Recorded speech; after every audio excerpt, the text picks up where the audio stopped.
Hello, আসসালামু আলাইকুম। আজকে আপনাদের সঙ্গে শেয়ার করতেছি আলুর পেঁয়াজু। সবাই তো ডালের পেঁয়াজু খাইছেন, পেঁয়াজের পেঁয়াজু খাইছেন। আজকে আপনাদের দেখাবো আলুর পেঁয়াজু কিভাবে বানাইতে হয়। আপনারা দেখেন, অনেক ইজি।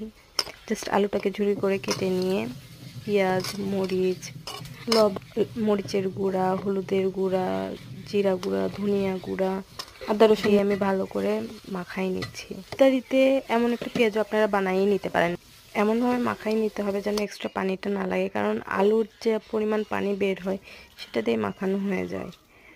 এ পর্যায়ে আমি দিলাম কিছুটা ময়দা আটা আর চালের আটা। বেসন আমি ইউজ করি নাই, কারণ আমার বেসনটা খুব একটা ভালো লাগে না বরাবরই। তারপর মাখানো হয়ে যাওয়ার পর লাস্টে একটু ধনিয়া পাতা দিয়ে মাখাই নিলাম। আপনারা সাউন্ড শুনেই বুঝতে পারবেন কতটা ক্রিস্পি। আপনারা চাইলে ধনিয়া পাতাটা স্কিপ করতে পারেন। এবার ডুবো তেলে ভেজে নিলাম।